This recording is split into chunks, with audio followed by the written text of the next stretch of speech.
नमस्कार दोस्तों, मैं आपका भाई सुरेंद्र चौहान। दोस्तों, आपने आज तक भूतों का गांव, जिंदों का गांव या सेठों का गांव तो आपने ज़रूर सुना होगा, लेकिन क्या आपने कभी आईएएस आईपीएस का गांव सुना है? जी बिल्कुल नहीं सुना होगा। तो मैं आज आपको एक ऐसे ही गांव में लेके आया हूं। दोस्तों, मैं सबसे पहले आपको लोकेशन बता देता हूं कि ये गाँव कहाँ पर स्थित है। हम अभी टहला से भानगढ़ की ओर जा रहे हैं और रास्ते में गाँव पड़ता है बल्लाणा, या फिर कहें कि मल्लाना, इस तरीके से गांव का नाम है।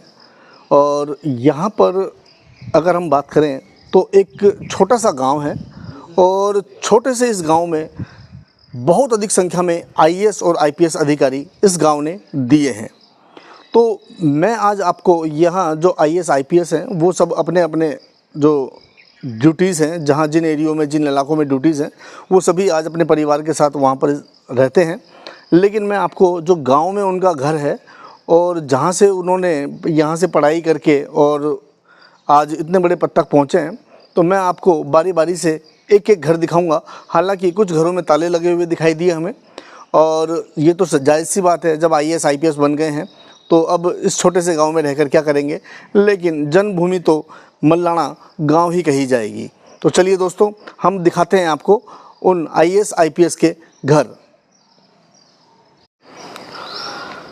दोस्तों, आप देख रहे होंगे मेरे सामने एक ये काफ़ी बड़ा सा घर है, हवेली नुमा, लेकिन आज यहाँ पर कोई नहीं रहता है।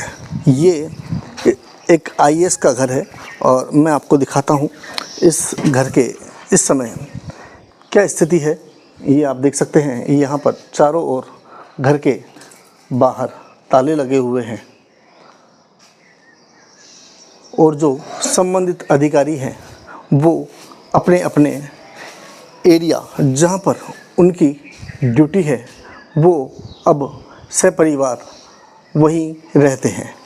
लेकिन ये बात बहुत ही आश्चर्यचकित है, या कहें कि विस्मय से भर देने वाली है कि इस छोटे से गांव ने कितने आईएएस आईपीएस अधिकारी इस समाज को दिए हैं।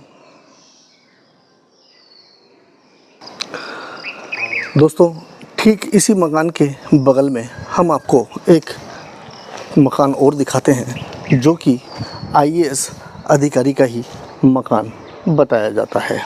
लेकिन यहाँ भी आपको ताला लगा हुआ दिखाई दे रहा होगा।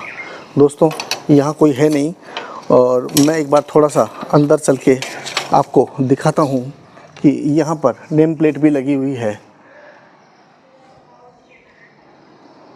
आरएस मीणा, जो कि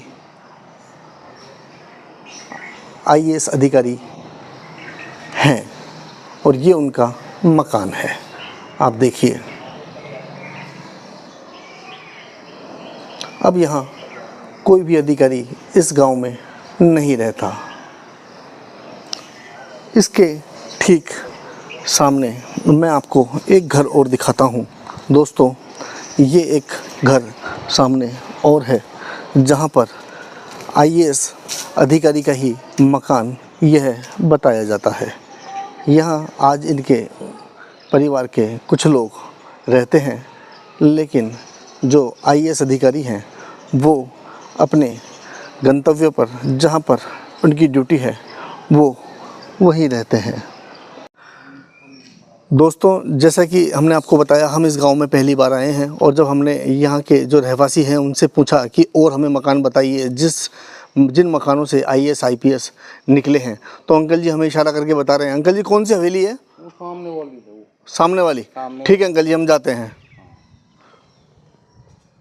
दोस्तों, अब हम इस गांव में जो और मकान हैं जहां से आईएएस आईपीएस बने हैं, हम उन मकानों की ओर जा रहे हैं। और आप देख रहे हो, इस गांव में ठीक तरीके से अगर हम बात करें तो रास्ता भी ठीक नहीं है, और इस गांव ने आज हमारे इस देश को, इस समाज को कितने आईएएस आईपीएस दिए हैं। हम बढ़ रहे हैं एक ऐसा मकान जिस मकान में एक ही परिवार से 3 आईएएस और 1 आईपीएस ऑफिसर इस समाज को मिला है।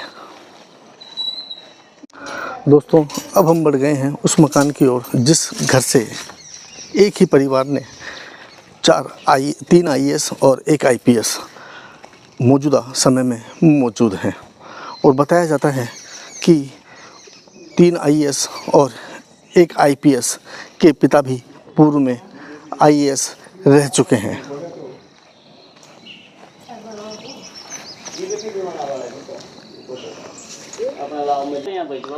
दोस्तों, ये आप जो देख रहे हैं, ये जो वृद्ध इस समय बुजुर्ग महिला और पुरुष जो आपको दिखाई दे रहे हैं, ये वर्तमान में 3 आईएएस और 1 आईपीएस के दादा दादी हैं जो कभी इसी मकान में रहा करते थे।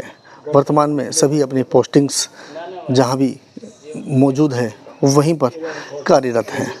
दोस्तों, आप देख लीजिए, पहाड़ी के तलहटी में बसा ये है छोटा सा गांव मल्लाना, जिस गांव ने दुनिया भर के आईएएस और आईपीएस इस गांव को दिए हैं।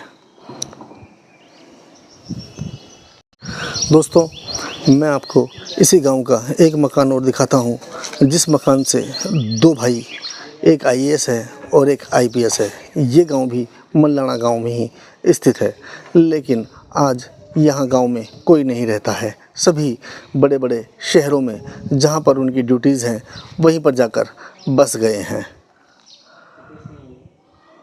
दोस्तों, मैंने अभी आपको मल्लाना गांव में जिसको आईएएस आईपीएस का गांव कहा जाता है, मैंने वहां से जुड़े हुए कुछ घर आपको दिखाए। अगर हम बात करें तो यहाँ पर और भी बहुत सारे घर ऐसे मौजूद हैं जिन घरों से आईएएस और आईपीएस जैसे बड़े पदाधिकारी इस गांव ने इस समाज को और इस देश को दिए हैं। तो दोस्तों, मुझे थोड़ा सा अपनी वीडियोस के लिए आज आगे भी निकलना है और मौसम बड़ा सुहाना है, बरसात का मौसम है, कभी भी हो सकती है। तो आपको आज की मेरी ये वीडियो कैसी लगी तो प्लीज़ मुझे कमेंट करके बताएं। और मेरा ये चैनल आगे भी आप मेरी वीडियोस देखते रहें, इसके लिए आप मेरा ये चैनल सब्सक्राइब ज़रूर कर लें। मैं सुरेंद्र चौहान मिलता हूँ आपसे अपने नए वीडियो के साथ में। जय हिंद, जय भारत।